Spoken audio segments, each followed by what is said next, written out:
eksportą į JAV ir UK šalis. Kaip visada džiaugiamės galėdami tęsti šią svarbę tradiciją mums visiems. Aš esu Tomas Dovydaitis, Limpra verslo aplinkos vadovas ir šiandien būsiu kartu su jumis susitikimo metu. Kaip visada mūsų laukia informatyvūs ir naudingi pranešimai, kurie gali padėti jūsų verslui geriau pasiruošti į verslo rinkas, tokias kaip į UK ar JAV. Bet prieš pradedant mūsų susitikimą, aš norėčiau jūs supažindinti su keliais dalykais.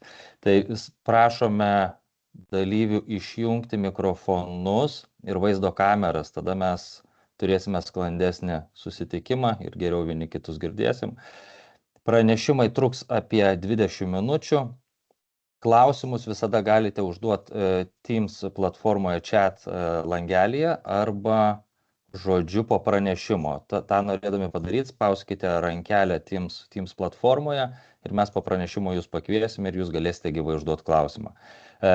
Taip pat primename, kad renginys yra įrašomas ir įrašą bei skaidres su pranešimais galėsite rasti Limpra svetainėje renginių skiltyje po webinaro.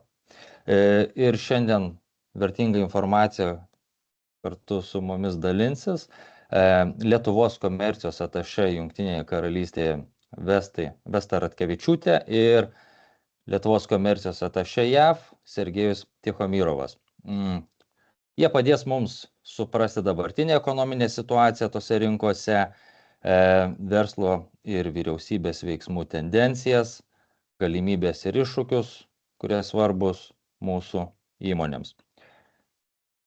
Kviečiu visus drąsiai diskutuoti, dalintis mintimis, tai puikiai proga kartu visiems atrasti atsakymus į mūsų klausimus. Šiandien susitikimą pradėsime nuo Jungtinės karalystės apžvalgos, kurią pristatys Lietuvos komercijos atašė Jungtinėje karalystėje Vesta Ratkevičiūtė. Kurį laiką mes neturėjom webinare Jungtinės karalystės, tai gal Vesta truputį intro apie save, tada visi irgi labiau jums pažinos ir prašau, dalinkitės prezentaciją. Ačiū. Sveiki, laba diena visiems. Dabar kaip ir bandau prezentaciją, kad pasirodytų. Pasakykit, kada jau matysit. Mes jau matom viskas. Labai gerai, tuo aš čia dar pasitvarkau reikiamus dalykus, kad dar geriau viskas būtų. Ir man atrodo, kaip ir viskas tvarkojo. Tai taip, dar kartą sveiki ir malonu jūs pasveikinti šioje prezentacijoje. Ir kaip minėjo, UK buvo kaip ir šiek tiek dingusi iš šitos arenos, nes buvo tarpas tarp komercijos atašė, tarp manęs ir buvusios. Tai iš tikrųjų dabar jau yra man 9 mėnuo, kaip esu paskirta komercijos atašė Jungtinėje karalystėje. Ir aš pati iš tikrųjų pagal savo patirtį, tai gyvenusi ir dirbusi Briuselyje porą metų, po to Indijoje ir mano paskutiniai 9 metai iš tikrųjų buvo Singapūre privačiame sektoriuje.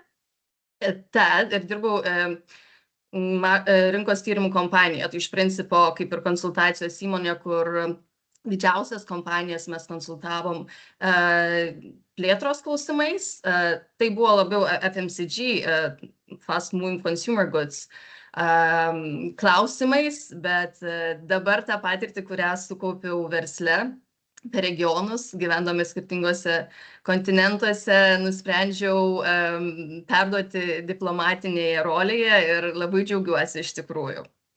Tai va, einant iš karto pradėsiu nuo turinio, šiaip tai bendrai paėmus aš apimsiu tokias pagrindinės temas, tai dabartinė ekonominė situacija UK, verslų ir vyriausybės veiksmų tendencijas bei galimybės ir iššūkius Lietuvos inžinerinės pramonės įmonėms.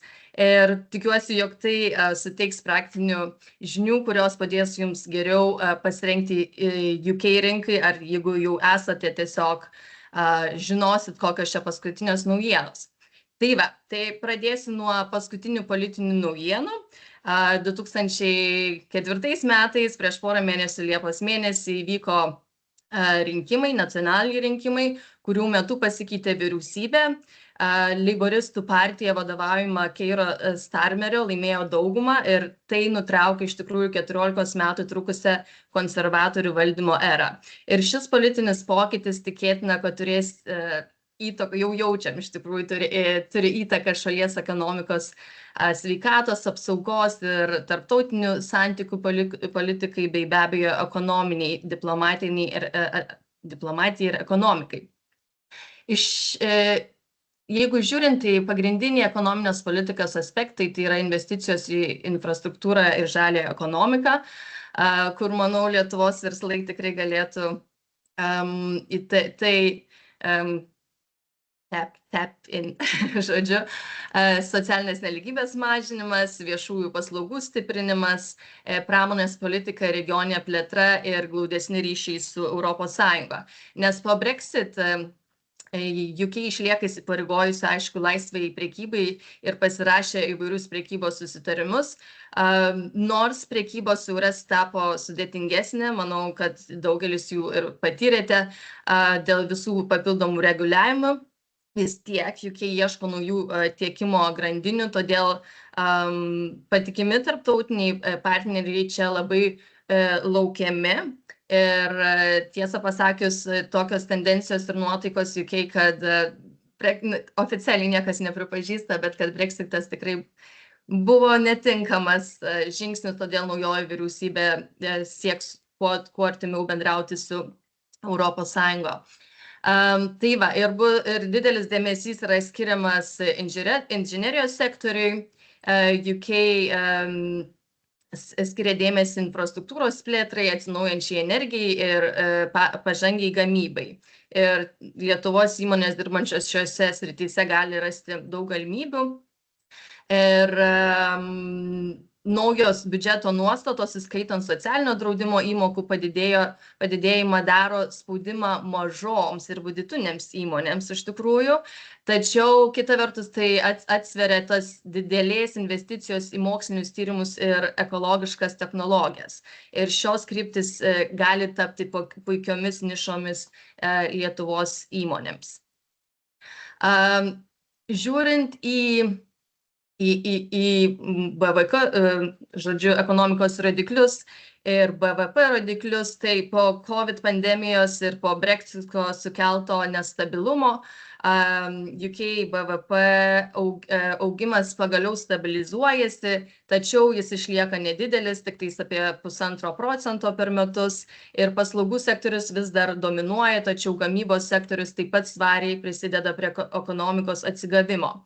Ir kaip matote diagramoje 2024 metų, šiais metais pirmąjį ketvirtį, BVP augimas siekė 0,7%. Ir tai žymi stipriausia BVP augimo laikotarpį nuo 2022 metų pradžios, nors tai yra toks nuosaikus augimas, jis viršija lūkesčius, lyginant ir rodo stiprėjančią ekonomiką, kuri prognozuojama 2024 metais užsibaigs su 1,2% augimu. Taip, ir antrąjį ketvirtį BVP augimas buvo 2,9%, tai didesnis už 19 metų ketvirtojo ketvirčio prieš pandeminį lygį. Ir palyginimui eurozonos BVP buvo 4,2% didesnis, o Vokietijos toks pat kaip ir prieš pandemiją. Nepaisant visko, įdomus ekonominis faktas, kad nuo 2007 metų finansų krizės BVP Jungtinėje karalystėje BVP augimas vienam gyventojui tarp G7 šalių yra pats žemiausias, bet aišku, UK vis tiek yra be galo svarbi pasaulinės rinkos dalis. Ir kita vertus, Jungtinės karalystės ekonominėse sluoksniuose pagrindinė tema tapo JAV rinkimų poveikis ekonomikai. Ir ekonomikos ir socialinių tyrimų institutas prognozuoja, kad dėl UK ekonomikos dydžio ir atvirumo trumpo tam grasinami tarifai bei galimi prekybos ginčiai gali kainuoti UK iki 0,7% BVP augimo jau kitais metais. Tai gali apsunkinti iš tikrųjų premjero Starmerio ekonomikos augimo planų įgyvendinimą ir galimai priverčiant pavasarį peržiūrėti biudžetą ir mokesčius. Visgi, vėliau irgi dar papasakosiu daugiau, lapkričio 6 dieną iždo kanclerė Reeves patikino, kad mokesčiai nebebus didinami ir biudžetas iš esmės bus galutinis visam vyriausybės kadencijos laikotarpiui. Bet žiūrėsim, kaip čia iš tikrųjų bus. Ir Anglijos bankas sumažino palūkanų normą 0,25 punkto iki 4,75. Ir ekspertai prognozuoja, kad iki naujų metų palūkanų mažinimas nors ir nenumatomas, tai yra nenumatomas atsižvelgiant į Trumpo išrinkimą JAV ir padidėjusi neapibrėžtumą dėl infliacijos.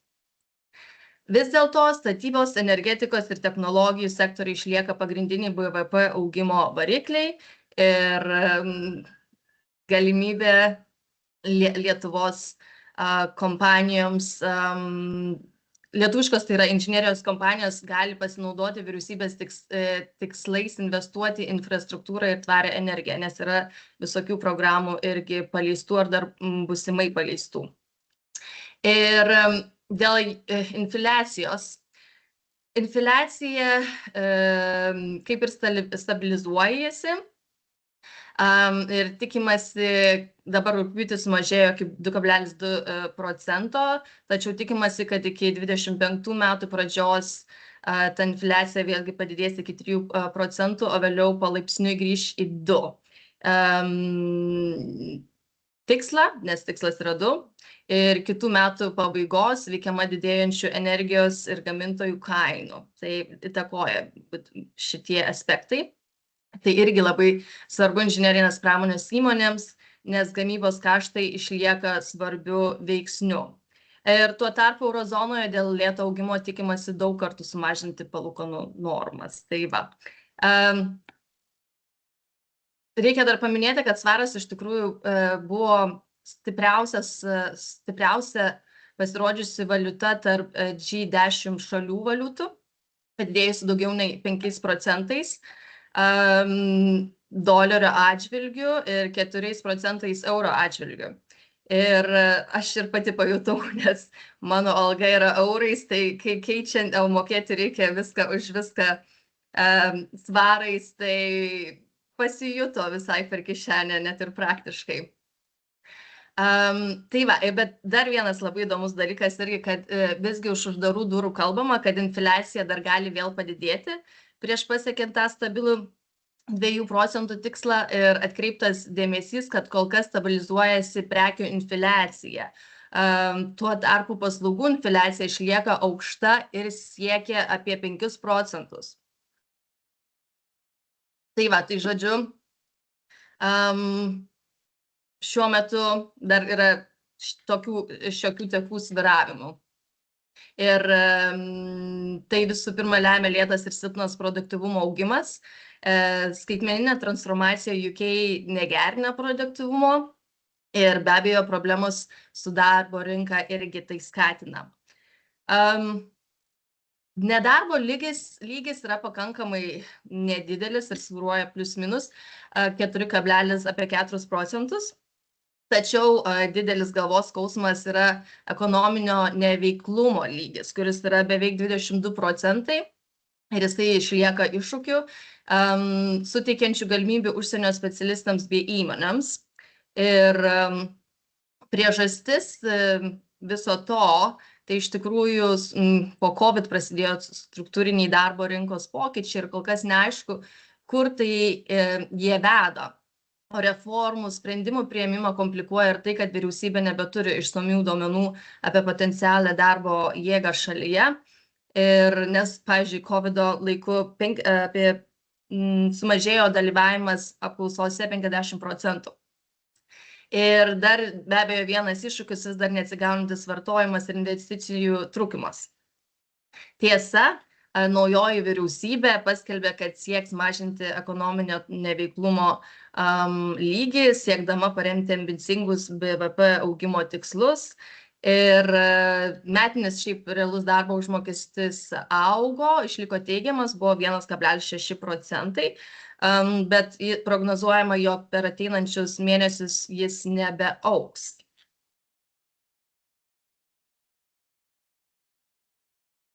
Taip, tęsiant toliau, įdomi statistika, kad Jungtinėje karalystėje šiais metais paskaičiuota, jog buvo 5,1 milijono mažų ir vidutinių įmonių, sudarančių daugiau nei 99% visų verslų.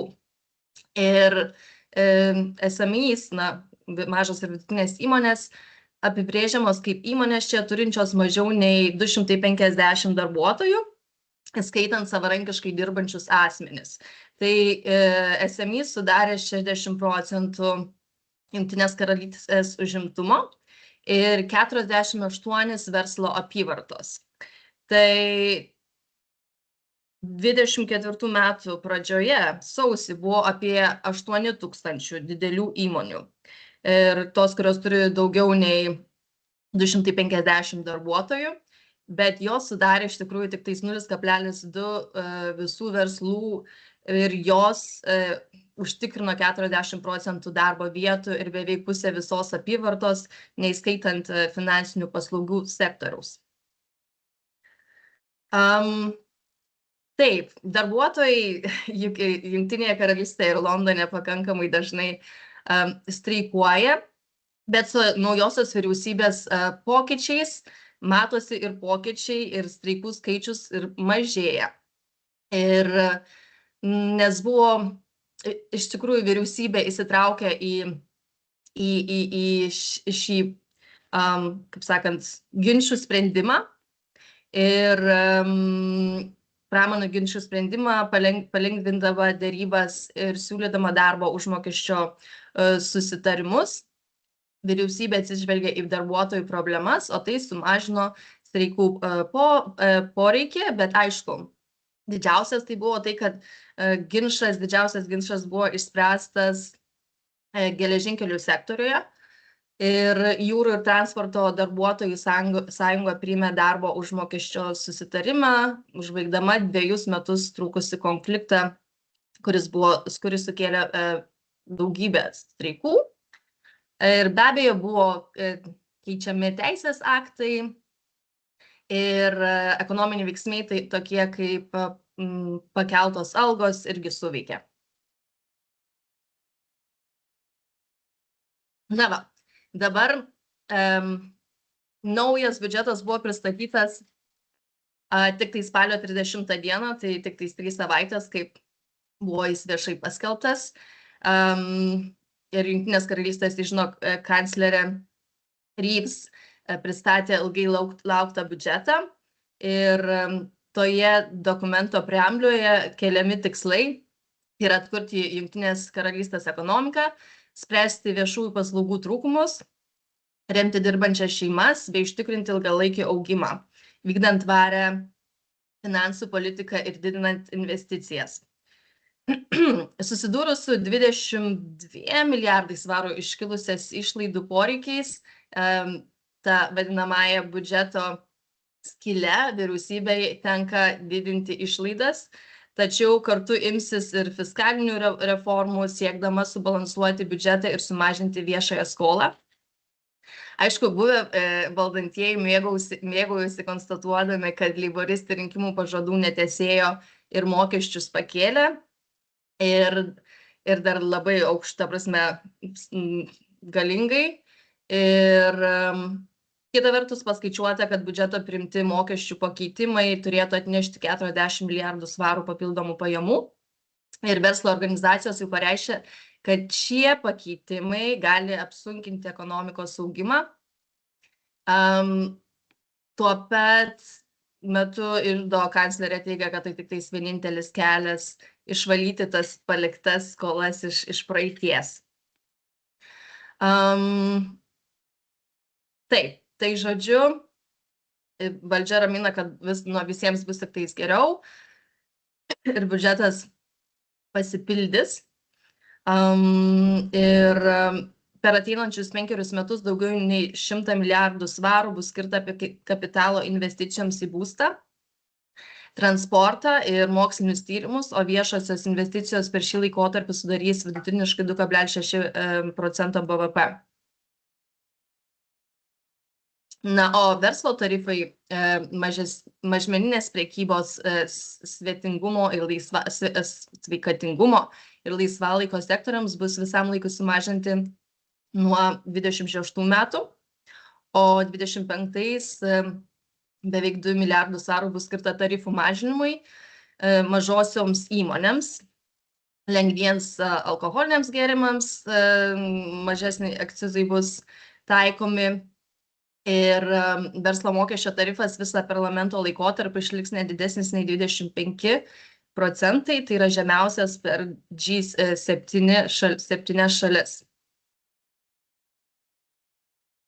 Na ir, kaip ir matot, įsipareigota apsaugoti daugiau nei 20 milijardų svarų sterlingų mokslinių tyrimų ir plėtros finansavimui, išsaugoti, skaitant 6,1 milijardų svarų pagrindinėms sritims, kaip inžinerija, buvo be abejo labai šiltai sutikta ši žinia. Taipogi ekologiškas technologijas, vandenilio projektai, leidžiantis UK patekti į tą 1 milijardo pasaulinio vandeninio rinką. Taip, kokios yra verslų ir vyriausybės sprendimų veiksmų tendencijos. Tai čia galima sakyti bendrai, ką tik tais pristačiau, tai kad vyriausybė remia žaliosios ekonomikos plėtrą, skiria subsidijas ir skatina inovacijas. Taip pat skaitmeniniai automatizavimo sprendimai yra prioritetas. Ir čia Lietuvos įmonės, manyčiau, turi unikalią galimybę pasiūlyti inovatyvius inžinierinius sprendimus. O verslo sektoriaus strategijos, tai jog UK įmonės vis labiau siekia užmegzti partnerystę su patikimais ir lankstumo garantuojančiais tiekėjais. Lietuva, manau, kad tikrai gali būti tokia. Ir partnerystė gali apimti tiek gamybą, tiek mokslinius tyrimus ir eksperimentinę plėtrą. Kokia dabartinė yra UK gamybos pramonės padėtis? Tai jinai sudaro 10% šalies BVP. Ir pagal nacionalinės statistikos tarnybą, jos duomenimis, apimtis padidėjo 1,2% lyginant su ankstesniu ketvirčiu, kas rodo laipsnišką atsigavimą po sutrikimų, kurie sukėlė įvairūs veiksniai, kurie nepriklausomi nuo pramonės kontrolės per pastaruosius metus. Ir kad gamybos apimtis iš tikrųjų buvo stabili, 2,3%, kurį skatins tvirtas vidaus paklausos augimas ir atsigaunantis eksporto rinkos. Tai čia prognozės į ateitį.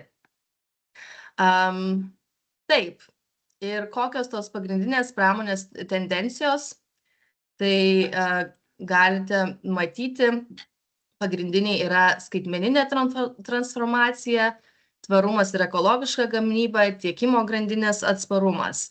Tai kas su skaitmeninė transformacija, tai dirbtinio intelekto ir daiktų interneto ir robotikos taikymas.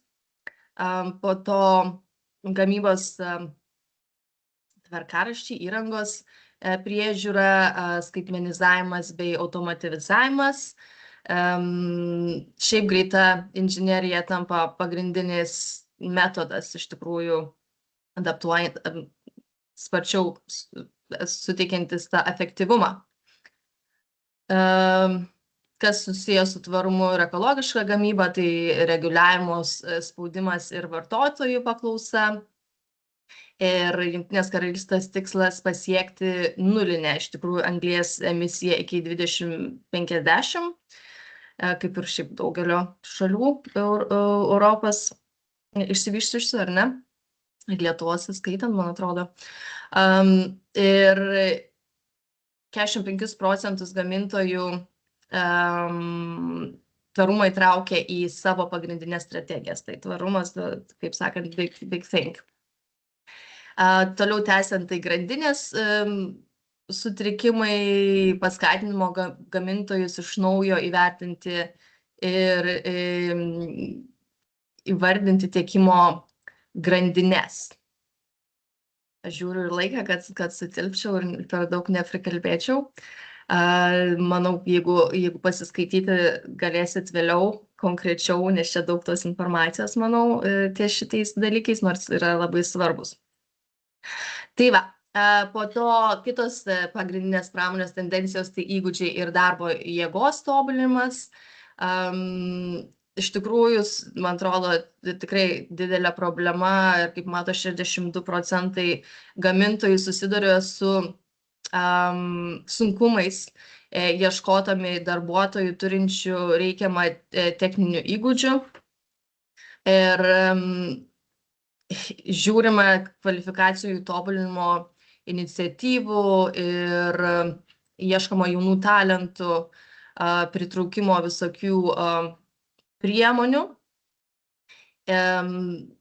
Yra kai kurios įmonės kaip Bennett Engineering, tai teikia CAD paslaugas, suteikia tą tokią lanksčią prieigą iš ekspertų. Aš pati buvau Volkswagen gamyklos Kingslyne vizite, tai kur irgi jie turi iš tikrųjų tokį training school, kur per 9 mėnesius, man atrodo, jie gali baigti ir grinai specialistai ruošiami Volkswageno pirkėjui ir tokia kaip ir, nėra profesinė, bet tiesiog kažkokia šiek tiek irgi persikvalifikavimo, žodžiu, tikslais buvo labai įdomu pamatyti.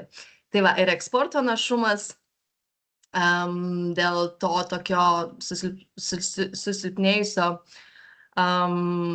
svaro, kuris buvo prieš tai susilpnėjęs, dabar iš tikrųjų tai labai sustiprėjo. Šokinėja, bet kaip sustiprėja.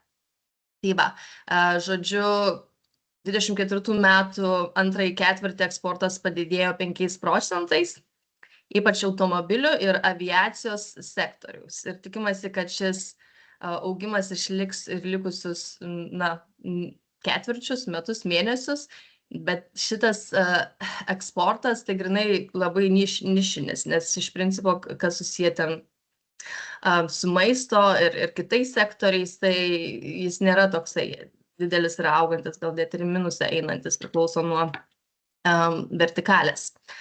Tai va, tai žodžiu, investicijos į technologijas yra numatomas ir tikimasi, kad 8% padidės šitą paskutinį ketvirtį, nes įmonės sieks didinti našumą ir patenkinti, kaip sakant, šiuolaikinių gamybos procesų poreikius.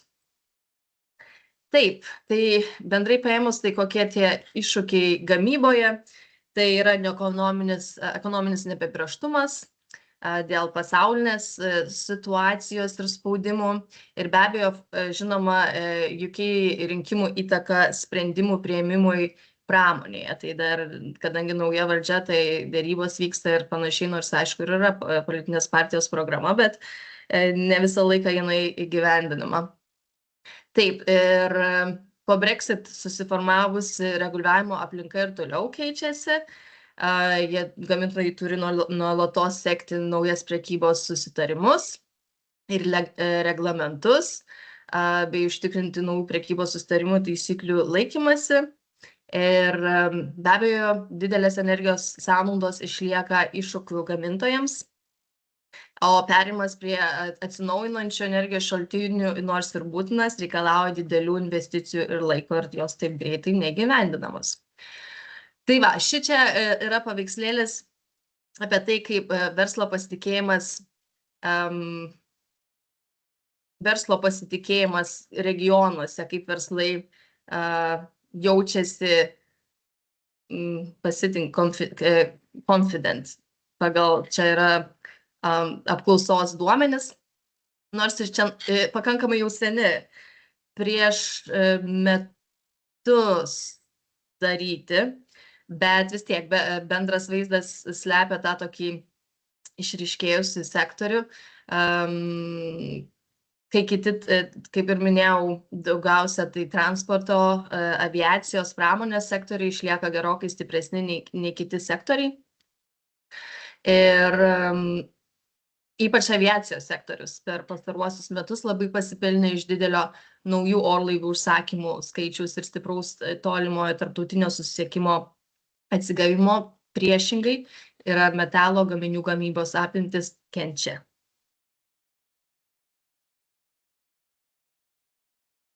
Žiūrint į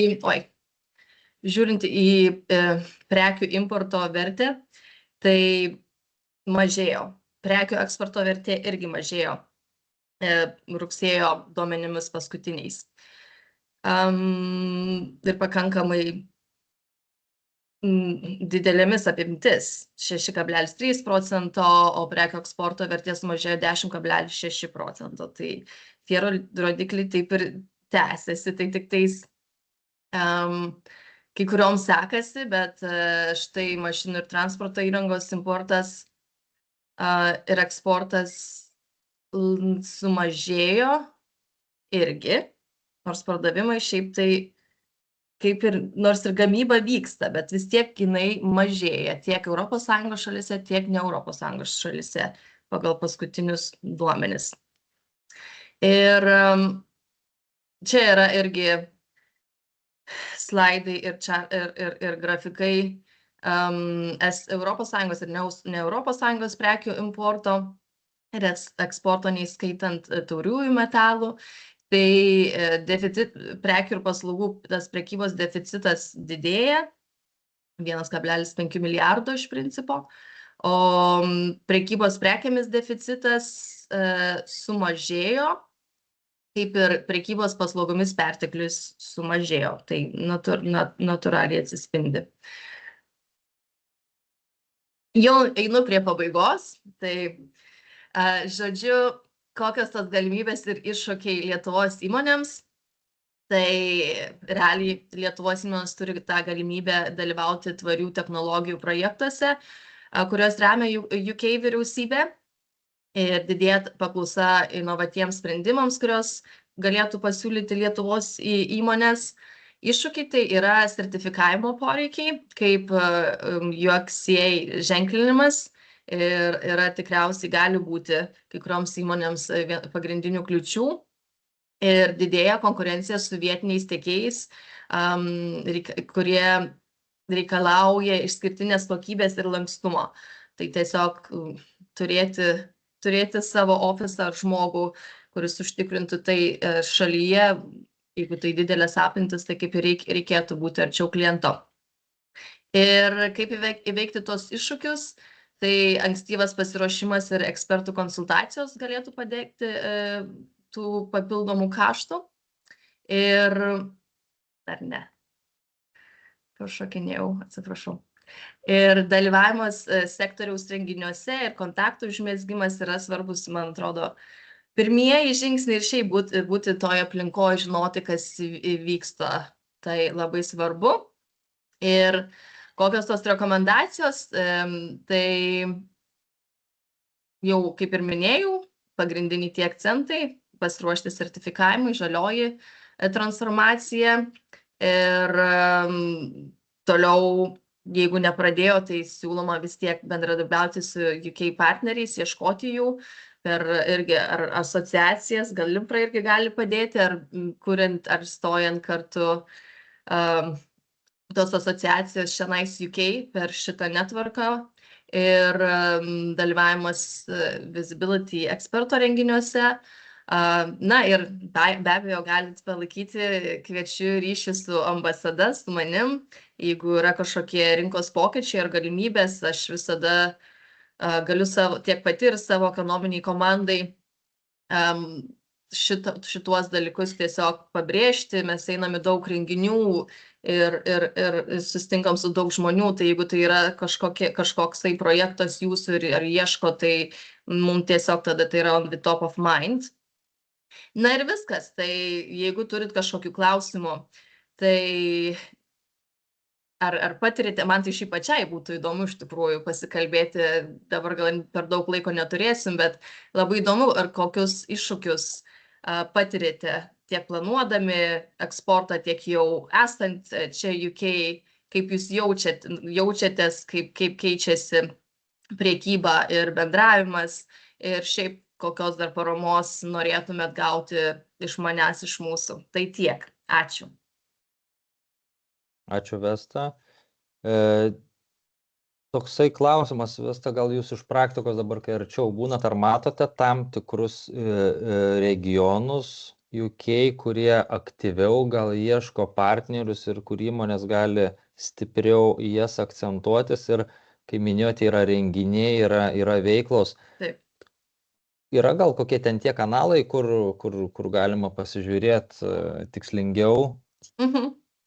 Šiaip tai sakyčiau, kad per regionus įėjimas, ypač į UK rinką, yra regionus, tai iš tikrųjų jie, taip angliškai negalima sakyti lietuviškai, nes jie supyksta, kaip Škotija, Šiaurės Airija ar Velsas. Jie tikrai labiau linkę bendrauti, bendradarbiauti, eiti į tą partnerystę, nes jie irgi jaučia, kai kurie regionai jaučiasi, kad jie atskiri administraciniai vienetai, ar ne, ir Škotija tai iš viso tokia nacionalinė jaučiasi, kad jie atskira šalis turėtų būti, tai maža šalis iš principo, tai jie jaučiasi, kad Lietuva irgi maža šalis, mes jaučiam tą tokį mažos šalies, kaip sakant, situaciją. Tai Šiaurės Airija, Velsas, Škotija, turim su Velsu ir Škotija visai artimus santykius, su Šiaurės Airija kažkaip tai ten dar net ir ES delegacija Londone bandom mes nuvykti ir pasižiūrėti, kaip jie tenais tą field trip, bet buvo atšaukę kažkaip tai sunkiau. Tai man atrodo, Škotija ir Velsas būtų tie regionai. O kanalai kokie per jūs, ar dar yra kitos gal kokios platformos, kur, kai sakėt, daug iniciatyvų yra iš UK, kur gali įmonės stebėti, pažiūrėti, ar partnerių ieškoti bendruose projektuose? Esat užčiuopę kažką dar? Aš kol kas dar konkrečiai, šiaip tai einant į tą gov.uk tinklapį, ten visa ta informacija ir teikiama. Aš sakyčiau, gal netgi tokia susimuota. Tai realiai man reikėtų gal irgi pasižiūrėti konkrečiau, o daugiau tai yra Lietuvos prekybos rūmai Jungtinėje karalystėje, bet labiau tenais gal statybos, inžinierinės nelabai, bet irgi vienas iš tų variantų, kur padėtų įeiti.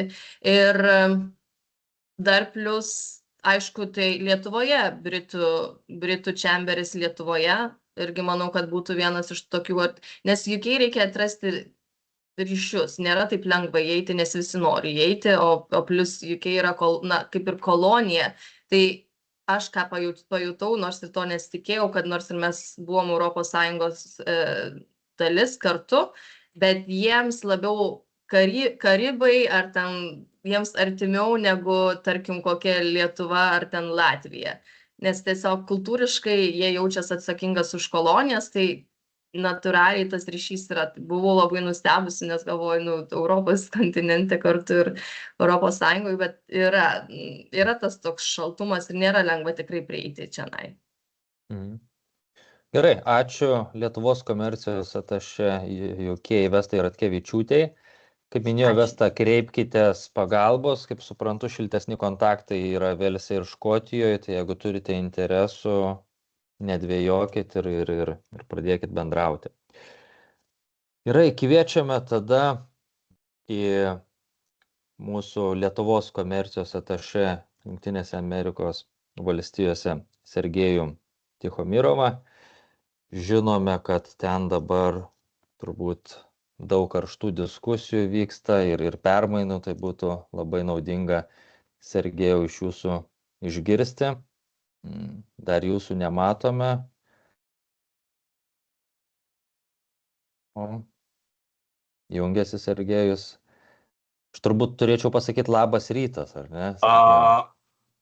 Sorry, čia. Matom skaidrės dabar. Ne, dovanokit, net čia kažkas nusimušė. Mhm.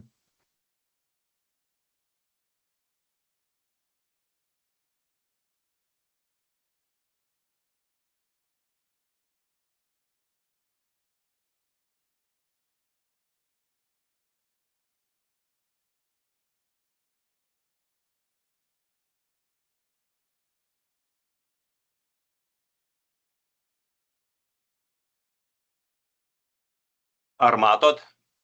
Dabar matom, taip, nugalėtoją matom. Jo, puiku. Tai tas, ar ne? Tai labas rytas.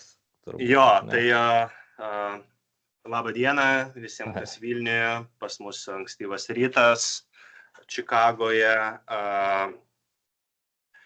Turbūt pagrindinė tema šio susitikimo bus Donaldas Trumpas, jo politika, ką jisai planuoja, ką planuoja jo administracija ir kaip tai palies visą pasaulį, tame tarpe ir mus labai stipriai. Kalba eina ne vien tik tai apie ekonomiką, verslą, bet turbūt ir apie saugumo situaciją pasaulyje, kaip viskas toliau klostėsis, todėl dėmesys JAV visus šios metus buvo labai didelis ir nepaisant to, kad aš beveik nedirbau su politiniais klausimais arba mažai susitikinėjau su valdininkais, o bendrauju pagrindę su verslu, tai matėsi netgi tas susidomėjimas rinkimais, bendraujant su atskirais verslininkais čia Amerikoje. Amerikoje žmonės yra labai politiškai angažuoti, vien tik tai tas faktas, kad rinkimuose dalyvavo apie 65% balsavimo teisę turinčių amerikiečių, 63. Tai yra labai iškalbingas faktas, teko lankytis ir per lietuvių įmonės, kai kurios yra aplink Čikagą, ir teko ir matyti ir plakatų, kurios palaikė labai Donaldą Trumpą ir Donaldą Trumpą visų ūgių iškarpytą. Tai bent jau lietuvių įmonės aplink Čikagą, taip jau nežinau, taip gavosi, kad kažkaip taip susidarė man įspūdis, kad dauguma buvo už Trumpą.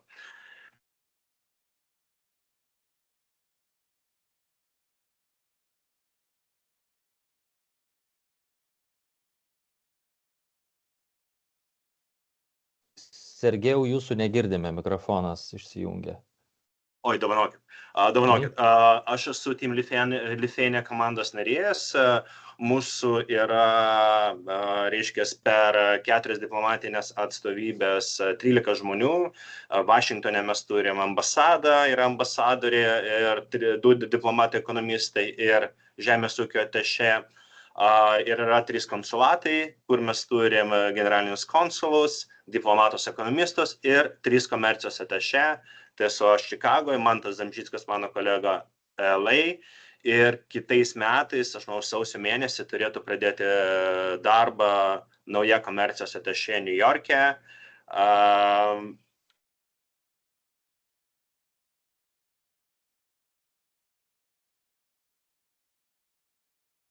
Vėl man tai mikrofonas išsijungia. Dovanokit kažkas čia. Matyt skaidrę pakeičia. Jo. Tai aš dirbu komercijos atašė nuo 22 metų JAV. Prieš tai 4 metus dirbau Ukrainoje komercijos atašė. Iki to 10 metų dirbau žiniasklaidoje, rinkodaroje, strateginė komunikacija, daugiausiai su tuo. 15 metais stažavausi US Department of States mainų programoje. išsimokslinimas Vautas PMI ir Orhus universitetas Danijai. Kad suprasti mastą, su kuo tenka dirbti man ir su kuo tenka dirbti konsulatui Čikagoj, tai mes esame atsakingi, Čikagos konsulinė apygarda yra atsakinga už 25 valstijas. 25 valstijos, kurių bendras GDP yra 11,3 trilijono dolerių. Supratimu, tai yra tiesiog kaip Japonijos, Vokietijos ir Didžiosios Britanijos BVP kartu sudėjus. Visos Amerikos BVP yra 27,3 trilijono. Tai rinkimai. Kaip ir minėjau, rinkimai iš tikrųjų buvo pats svarbiausias įvykis, apie rinkimus pradėta kalbėti jau prieš kokius 2 metus, kai tapo aišku, kad Donaldas Trumpas vėl ruošiasi grįžti ir balotiruotis į JAV prezidentus. Kalbėjo apie tai visas verslas, bet šitie rinkimai buvo vadinami pačiais svarbiausiais. Šie metai, 24 metai, apskritai yra istoriniai metai. Niekada pasaulio istorijoje nėra buvę tiek daug rinkimų. Tai vien Lietuvoje tik tai buvo 3 rinkimai. Tai ir Amerikos be abejo vadinami svarbiausia, nes tai yra didžiausia pasaulio ekonomika, tai yra galingiausia pasaulio valstybė, tai yra inovatyviausia pasaulio šalis, kuri dominuoja ir kuri užduoda tam tikrą tonusą ir globaliai tvarkai. Tai turbūt, kas stebėjot rinkimus, matėt, kad Joe Bidenas, dabartinis prezidentas, pasitraukė ir užleido vietą Kamala Harris. Tarp kai kurių, ekspertų, kurie rėmė labiau Harris, buvo tas įsivaizdavimas, kad visgi pavyks laimėti. Rinkimų prognozijos rodė, kad kandidatai eina 50-50, kad tai yra labai neaiškus rinkimų nugalėtojas, bet patys rinkimai parodė, kad prognozuotojai vėl klysta ir Trumpas, kaip ir 16 metais, paneigė visas prognozes ir labai užtikrintai laimėjo rinkimus. Laimėjo tiek rinkimų komisijas, tiek pagal populiarumo balsų skaičių. Laimėjo visas 7 swing status vadinamus, nes realiai rinkimai JAV vyko 7 swing statuose. Jisai laimėjo visas tas valstijas ir jisai laimėjo 6 valstijas, kurias Bidenas buvo prieš tai laimėjęs 20 metais prieš jį. Kas yra įdomu yra tai, kad raudonoji banga, nes respublikonų spalva yra raudona, tiesiog nušlavė Ameriką.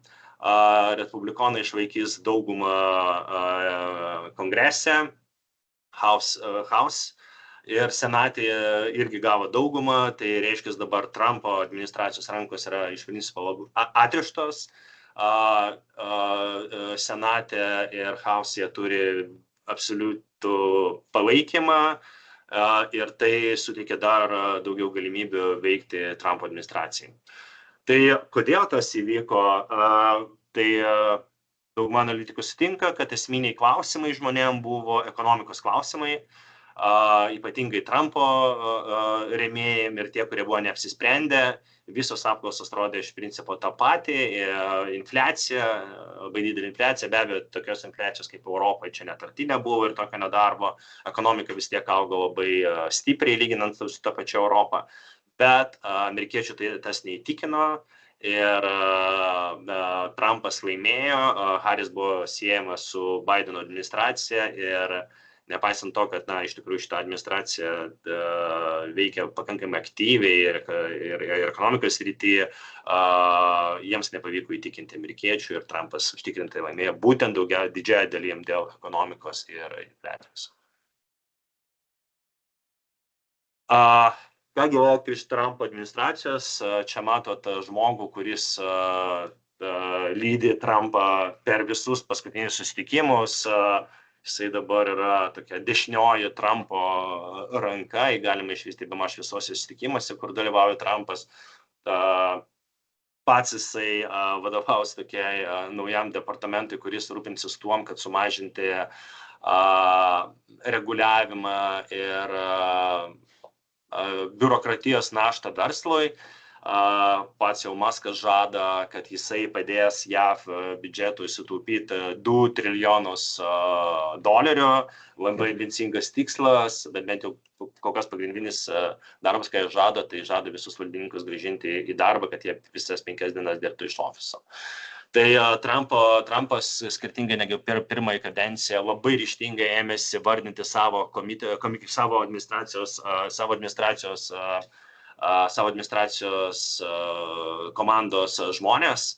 Ir skirtingai negu per pirmosios administracijos metais, kai Respublikonų partija delegavo jam daug žmonių iš Respublikonų establishmento, šįkart Trumpas rinkosi žmonės pats, rinkosi žmonės lojalius jam, kurie galbūt su tam tikrais klausimais atskirom temom neturi daug sąlyčio, bet jie yra ištikimi Trumpo rėmėjai, ištikimai jį rėmė ir tas rėmimas suteikė jiems galimybę eiti atsakingas pareigas būsimoje administracijoje. Kas yra įdomu, kas yra labai aktualu Lietuvai, Europos Sąjungai, apskritai žmonėms tiems, kurie dirbs su būsima administracija, tai yra komercijos sekretorius Howardas Lutnick, jisai yra žmogus iš Wall Streeto, bet jisai iš principo yra Trumpo darbotvarkės apologetas. Jisai palaiko, Trumpas yra pareiškęs, kad Amerika išgyvena aukso amžių 19 amžiaus, 20 amžiaus sankirtoj, kai buvo didžiausi tarifai. Ir Lutnickas tą patį sako, kad mes grįšim 20 amžiaus sandūrą, nebus jokio pajamų mokesčio ir mes visus pinigus kai mes neturėjome jokių pajamų mokesčio, mes tai gaudom tarifus. Ir dabar netgi Trumpo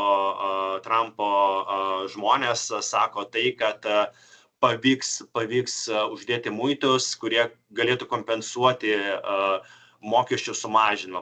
Trumpo administracija planuoja agresyviai mažinti mokesčius ir tą deficitą tikisi padengti per tarifus. Tuo tarpu ekonomistai skaičiuoja, kad netgi jeigu įvedus pakankamai agresyvius tarifus, biudžetas galėtų surinkti apie 200 milijardų, kas nėra labai daug, turint omeny, kad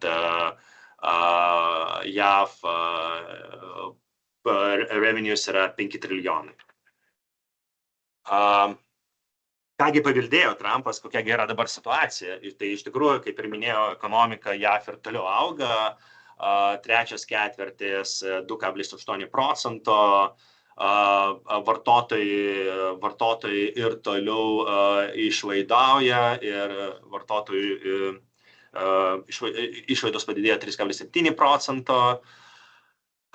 Ir į gamybą ateina vis daugiau investicijų. Jeigu pasižiūrėtume, investicijų į gamybą skaičius auga 7,3%, nedarbas išlieka pakankamai nedidelis, apie 4%. Ir Fedas pradėjo mažinti interest rates, buvo sumažinta 0,25% iki 4,5%. Tuo tarpu vadinamas ISM indeksas išlieka žemas, bet tai vėlgi tai yra susijęs su tuom, kad gamintojai laukia administracijos pirmųjų žingsnių ir nėra tikri, kaip viskas klostysis ateityje, tame tarpe ir JAV be abejo. Kogi siekia JAV administracija? JAV administracija net neslėpia. Jie mano, kad globalizacija tokia, kokia įvyko nuo 90 metų, per 30 metų JAV dėl tos globalizacijos labai stipriai pralaimėjo. Gamybiniai darbai iškeliavo į svetur, į Kiniją, tą pačią Europą. Ir dabartinės administracijos atstovai jaučiasi, kad jie yra apgauti. Tai būsimasis viceprezidentas J.D. Vance'as, jisai net neslėpė, kad tarifai padės grąžinti tuos darbus, gamybinius darbus į Ameriką. mes jau turim dabar indikacijų ir iš Europos kompanijų ir netgi iš kelių lietuviškų kompanijų, kad jos planuoja kelti gamybą į JAV.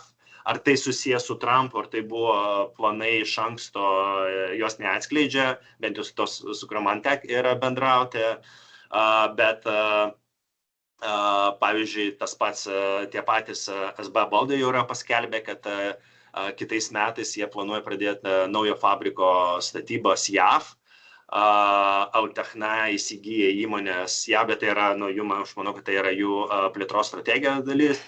Tai Trumpo administracija pripažįsta, kad tos kompanijos, kurios norės dirbti, jos turės JAV, jos turės investuoti, o ne bandyti, reiškias, pardavinėti savo prekes, kurios yra pagamintos Europoje arba Azijoje. Tai paprastas pavyzdys, reiškias, netgi tiem patiem automobiliam, reiškias, Europos Sąjunga yra uždėjusi 10% tarifą, Jungtinės Amerikos valstijos uždėjusios 2,5% tarifą, žemės ūkis Europos Sąjunga yra uždėjusi 11% tarifą, JAV perpus mažesnį tarifą. Tai skirtingi institutai, skirtingi analitiniai centrai skaičiuoja, kad netgi įvedus tą 10% universalų tarifą, apie kurį kalba Trumpo administracija, jinai padėtų sukurti 3 milijonus darbo vietų gamyboje. Yra ir kitų skaičiavimų, kurie sako, kad nuo tarifų visų pirma nukentėtų Amerikos žmonės. Yale Budget Lab paskaičiavė, kad tarifų įvedimas vienam namų ūkiui kainuotų virš 7 000, beveik 8 000. Ir kaip ir minėjau, pagal skaičiavimą galėtų surinkti apie 200 milijardų iš tarifų, bet revenues, tai, matot, tarsi 4,9 revenues yra, tai 200 milijardų tam fone neatrodo labai įspūdingai. Yra įvairių skaičiavimų, nors visi linksniuoja tarifus ir sako tai, kad Trumpas uždės 60% tarifus kiniškom prekiam, bet esmė yra tame, kad 60% kiniškom prekiam vis tiek netrodo taip grėsmingai, kaip galėtų atrodyti 10 ar 20% europietiškom prekiam. Yra modelių, kurie rodo, kad dėl šitų tarifų labiau netgi nukentėtų ne Kinijos, o Europos Sąjunga kaip tokia. Nes tie patys kinai, jie eksportuoja prekes, kurios yra žemesnės kokybės arba žemesnės pridėtinės vertės. Tuo tarpu Europos Sąjunga, į eksporto orientuotas šalis, į aukštos pridėtinės vertės eksporto orientuotos šalis, jinai nukentėtų labiau dėl šitų tarifų. Nes JAV iš viso importuoja prekių vien tik tai už 1 trilijoną dolerių. Ir yra viena didžiausia pasaulyje importuotoja. Tai jeigu mes pasižiūrėtume lentelę, tai matytume, kad pozicijos, kurios daugiausiai nukentėtų, tai farmacijos produktai, automobiliai, kas yra labai aktualu Vokietijai ir mums, kai mes esam, reiškia, vertės ir tiekimo grandinėse, bet spėjama, kad kalbant bent jau dėl farmacijos ir medtecho, tai galėtų būti atskiras susitarimas tarp Europos Sąjungos ir JAV, ir tada tas nebūtų apdėta muitais, tarifais. Prieš kelias savaitės teko lankytis, susitikti su GE Healthcare vadovais, Čikagoje yra jų headquarteriai. Jie pasisako prieš tarifus, jie pasisako už atvirą prekybą su Europos Sąjunga, bet ir jie pripažįsta, kad tarifų grėsmė santykiuose su Europos Sąjunga yra labai didelė. Kaip ir minėjau, tai jeigu dabar pasižiūrėtume struktūrą JAV importo, tai Kinijos importas yra sumažėjęs jisai dar nuo pirmosios Trumpo administracijos metų. Kas yra labai svarbu, yra paskaičiuota, kad, pavyzdžiui, Vokietija galėtų, jeigu Trumpas įvestų 10% muitus, tai per 4 metus Vokietija prarastų apie 134 milijardus, o jeigu būtų įvesti 20% muitai, tai 190 milijardų. Tai yra milžiniškos sumos, ir tai be abejo atsilieptų ir mums, nes mūsų įmonės labai aktyviai dirba ir su užsakovais Vokietija, ir tai yra pakankamai rimta. Tai nuo ko pradėtų, visi klausia, tai kokios sritys labiausiai nukentėtų. Tai skirtingi analitikai pateikia skirtingus sąrašus, bet visur yra kelios pozicijos, kurios dominuoja. Tai automotyvas, tai vienareikšmiškai, kaip ir minėjau, tai net dabar yra ES yra uždėjusi didesnius tarifus amerikietiškam automobiliam, negu amerikiečiai yra uždėję europietiškiem, ir neabejotinai Trumpas šitą situaciją pakeis. Bijomasi, kad nukentės netgi Meksika, 80%, beveik 90% visų Meksikoje pagamintų automobilių keliauja į JAV. Ten savo gamyklas turi Volkswagenas ir Fordas, bet ir amerikiečių gamintojai, General Motors ir Stellantis. Tai Vokietijos eksporto struktūroje JAV rinka sudaro apie 14%, ir Europoje tai būtų pakankamai skausminga, labai skausminga būtų automotyvo dalis. Aerospace'as, lėktuvai, šitas sritis irgi yra įvardinami kaip tų, kur Trumpas galėtų uždėti muitus, bet tikimasi, kad kadangi čia yra, konkurencija yra didelė, bet kadangi yra 2 pagrindiniai gamintojai, ir tikimasi, kad jie visgi susitars, ir šičia galbūt visgi pavyks išvengti kolizijos. Metalai chemija, tai irgi pakankamai svarbi sritis. Tai iki 25 metų Bideno administracija su ES yra sutarę, kad jie atideda muitų įvedimą Europos gamintojams, bet kitais metais ateina Trumpas. Yra didelė tikimybė, kad tas sprendimas bus peržiūrėtas ir bus uždėti muitai. Ir vėlgi matom, kad daugiausia nuo to nukentės panašu, kad Vokietija, Belgija, Airija gal čia labiau kaip stotelė, per kurią gabename, nebūtinai kaip gamintojas. Kalbant apie mus, tai ką mes darom dabar, mes, kaip ir visi diplomatai, užsienio šalių diplomatai, bandom dabar surinkti informaciją, kuo daugiau informacijos iš verslo, iš Amerikos verslo, iš mūsų lietuvių verslininkų, kurie yra čia.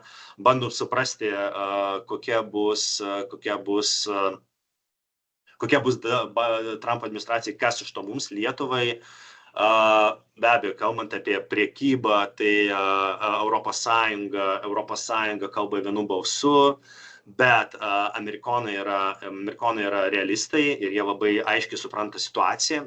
Jie mato, kad Vokietija buksuoja, jie mato, kad Vokietijoje dabar yra tam tikra krizė. Jie mato, kad vyksta karas Ukrainoje ir Europa, ko gero, pati nesusitvarkytų padedama Ukrainai. Ir visi analitikai kalba apie tai, kad tas grėsmingas scenarijus, kai bus įvesti tarifai visiems, gali ir nesipildyti, o gali būti tai, kad Trumpas bandys daryti taip vadinamus dealus. Jisai yra dealmakeris ir jam yra labai svarbu parodyti, kad jisai sutarė, kad jisai pasiekė kažkokį dealą. Ir čia atsiranda keli trekai. Tai pirmas, ko gero, būtų, kad Europą įsipareigotų pirkti amerikietiškas dujas ir galutinai panaikinti priklausomybę nuo rusiškų dujų, rusiško LNG pavydalų, kurios vis dar plaukioja po Europą. Tai čia vienas dalykas. Antras dalykas yra bendra vakarų pozicija ties Kinija. Ar Europos Sąjunga stos abiem rankom į JAV pusę ir sutiks daryti bendrą politiką Kinijos atžvilgiu. Amerikiečiai supranta, kad, pavyzdžiui, tas pats Vokietijos verslas turi savo interesų dėl Kinijos ir tam pačiam Vokietijos verslui teks rinktis, ko labiau nori, ar nori prieigos prie Amerikos rinkos su automobiliais, ar nori apsaugoti savo gamybę ir tos pačius automobilius Kinijos rinkai. Tai čia prasidės irgi dar vienas etapas. Kas dar yra labai svarbu? Svarbu yra tai, kad JAV mato, kad Europos Sąjunga praranda savo konkurencingumą. Deja, bet tas vis labiau ir labiau matosi ypatingai iš JAV perspektyvos. Mes labai aktyviai propaguoti tą lietuvišką verslo sprendimus, bet mes matom, kad kai kur jau yra vietų, kur mes tiesiog nespėjam su JAV ir JAV tiesiog žengia tokiais greičiais. Ir manoma, kad Trumpo administracija dar labiau bus susitelkusi ties dereguliavimu. Mes Europos Sąjungai vis dar laikomės to šventos karvės pavadinimų reguliavimu ir visai saugom ją.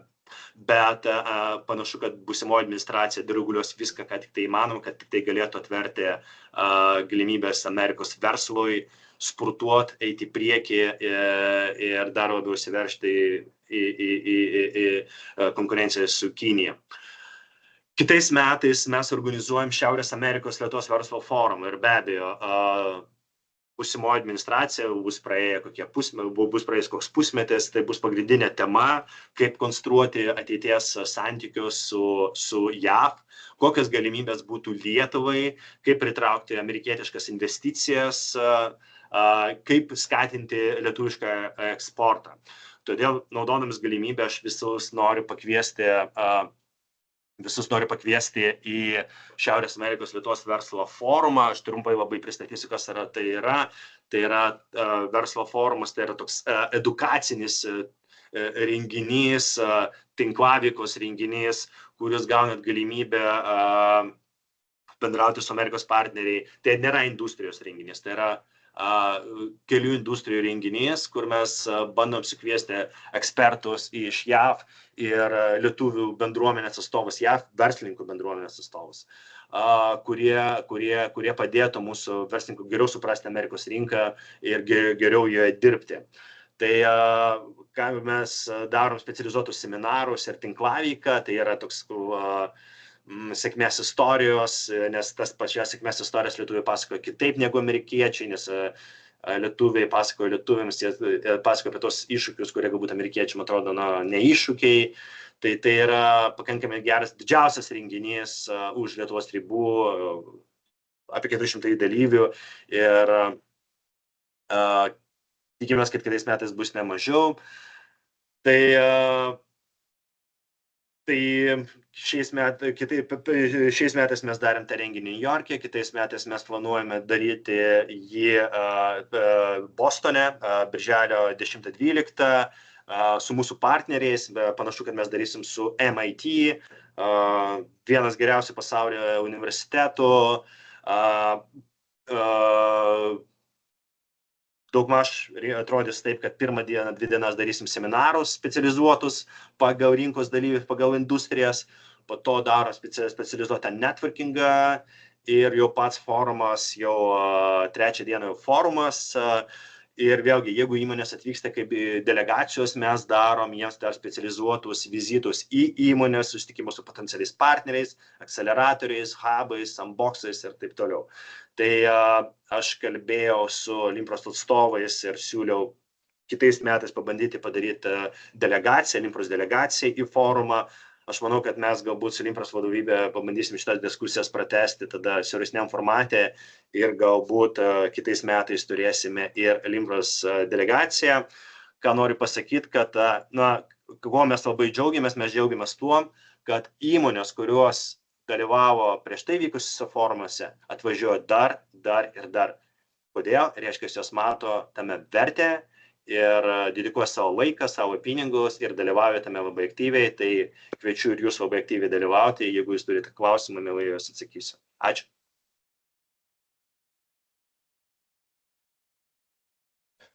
Ačiū labai, Sergejau, už pranešimą. Iš tiesų, nežinau, kada taip yra buvę, bet suprantu, respublikonai visose frontuose jau yra valdžioje ir jiem tuos sprendimus priimti ir juos įgalinti bus pakankamai lengva, aš taip suprantu. Bet įdomiai jūs nupiešė tą Vokietijos kryptį, kažką Vokietija turės rinktis, o mes žinom, kad ne tik Lietuvai, bet visai Europai ta Vokietija yra labai svarbi. Tai man toks klausimas, kokia jūsų nuomonė, kaip čia išsirutulios viską?